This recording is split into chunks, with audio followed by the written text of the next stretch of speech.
Yeah, we're obviously a day away here from hitting the road, and Rutgers, very tough-minded group. Playing them already one time has given us a feel for, obviously, how hard they, they play, and how tough my and I think in playing them the first time, um, we didn't play well on either end of the floor. I thought we got, really hit hard in transition and really did a poor job of being connected defensively on the ball. And we got beat way too many times. And I think, from an offensive standpoint, especially in the second half, the game really changed when their pressure was able to really disrupt us. I think we had double figure turnovers in the second half, which really gave them a comfortable cushion to be able to play with in the second half. And we're going to be much better up there in playing them in years past. Their pressure really disrupts, and their ability to convert off turnovers is something that's very concerning. We're going to have to do a much better job of defending the paint than we did in the first game as we play them here this second time. Alex.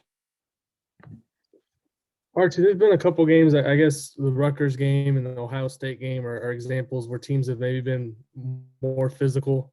And you mentioned that kind of in the post game. Is there anything kind of you'd like to see differently this second time around against Rutgers from being able to hand the physicality, not only with some of their guards, but I know the first time Trace struggled a little bit against Miles Johnson in the post. Is there anything you can do to kind of relieve maybe some of that pressure that they put on you from a physical standpoint? I think the big thing is just awareness. You're going to have to be much more prepared for it. Maybe the first game gives us evidence of what we're going to have to do better. But there's no question about it. The physicality of their guards and their ability to disrupt, their ability to stay in front, their ability to blow through screens was really a big problem in the game. And our physicality on offense, as much as defense, was a problem. I think that Miles Johnson, in my opinion, is the best defender in the Big Ten. He should be the Big Ten Defensive Player of the Year. He protects the rim, does an amazing job of creating turnovers with his ability to steal post feeds, deflect balls, block shots. And he's a terrific one-on-one defender. And I think in game one, Trace was really struggling, with his ability to finish over him. And I thought Miles did a great job of deflecting balls, making it hard for us to get it into the post. And in and around the basket was very difficult to score. So we're going to have to be much better in terms of our preparation of getting it in. We'll have to do a much better job of finishing around the basket. But I think the biggest thing in this game is going to be our guard play. We have to play with 10 or less turnovers to have a chance. And we can't turn the ball over on entries. We can't turn the ball over feeding the post. And we're going to have to be able to make some plays with penetration with our guards, which we weren't able to make in game one. I thought they did a terrific job of just individually one-on-one defense of being able to, stay in the front and blow through about everything that we did. And, that'll be a big part coming in here is, in my opinion, turnovers is the name of the game. John Blau. Just hoping to get an update on two players. I know Joey Brunk, you said you were kind of keeping the door open for him to make a run here at the end of the year. I guess where is he in his rehab? And then also Parker Stewart, are you guys holding the door open at all for him to play, or kind of where is he in terms of his practice progression and what he can provide, or is it more pointed toward next season? Neither guy's available. I mean, we're down to 10 days left in the regular season. And, Joey is just now starting to get a little bit more active, maybe starting to move from some of the physical therapy stuff to maybe some more physical therapy stuff, being running on treadmills or maybe some non-contact condition. He's yet to do anything with a basketball yet. So, Joey's pretty much done for the season. Big thing for him is going to be to continue to do his recovery. He's doing really well, and we're pleased with where he's at. He's just got to take some time to continue to rehabilitate the back and the muscles and all that. Parker is yet to be, fully engaged in practice. He's still dealing with a lot of different stuff just in terms of getting acclimated here, getting in the groove of things. He does participate in good portions of practice now, more so than he did 2 weeks ago, 3 weeks ago. And, I think the big thing for him is to continue to just get acclimated, but neither guy will be available. Dustin. Are you doing a piece on Armand, basically? What's most impressed you just about the transformation he's made this year? What are some things that he's been able to do that maybe you didn't expect him to be able to do this fast?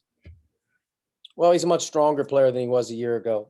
I think even though we didn't have the full or any spring or summer, training that the normal freshman year provides for a sophomore, he has come a long way physically. If you just watch the games from a year ago to where he's at now, he's a much stronger player. So I think he has physically matured, which is good. He still has another jump that I really think he'll make physically, which will continue to, bolster his ability. I think Armand has a good feel for how to play with the ball and without. We've always thought that, from an offensive standpoint, although not the highest jumper or the quickest guy, he has a good feel for the plays. He's a game. And I thought this year, as the season has progressed, he's been able to really give us a guy, to the best of our ability, to be able to get downhill, make some plays in the paint, get creator for us, in tough times. He's made game winners. He's been able to get some hard drives in big moments. So I think from an offensive standpoint, you're seeing more of a developed player with the ball in his hands. His shooting percentage is greatly improved. As a freshman, he struggled, mightily throughout the course of the season to hit the three. And I think this year, as you look through 85% of the season being done, his 3-point percentage is much better. He's by far and away a guy that's confident in his shot and has taken big shots for us, made big shots for us, but he's now a double-figure scorer. And I think as he approaches the back part of this year, finishing strong is something that, is very, very important to us and him as he continues to evolve. Defensively, for a good portion of this season, wasn't close just in terms of how valuable he was on both ends. He was doing it on both ends for a long time. And I think the ankle injury against Maryland has really set him back physically throughout the course of the month of January and then here in February. Although he's feeling better and playing a lot of minutes, he doesn't have the full range of motion. And, he does, to me, look hobbled at times. It's sore. But he's dealt with the injury the best he can. He's finishing strong for us.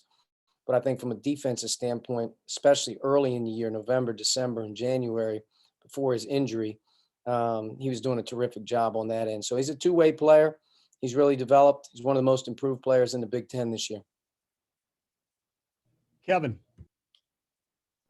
Yeah, Coach. Was there any kind of health issue with Jordan on Saturday, Jordan Geronimo? And I'm curious, how close is he to potentially maybe helping in a post rotation to take a little pressure off Trace and Royce? There's nothing wrong with Jordan physically here in this last week. He just hasn't gotten the opportunities, that we've had him in a position to get, a couple weeks earlier. It's something that we're looking forward to doing here down the stretch, is to get him back involved a little bit more, because he does some really. And I think this last week, in particular in the Minnesota game, as we played well in certain stretches, we didn't feel the need. And I think that as the Michigan State game evolved, I think that Race and Trace were really doing a nice job. Jerome has also stepped up here recently and has provided a scoring punch. So, but at the end of the game, end of the week, as you look at the Michigan State game, could have really used Jordan, 2020 looking back at it. And I think as we head in here to Rutgers and as we head in here to the back stretch in general, I think Jordan will reemerge for us. All right, Coach. Thank you. Thank you.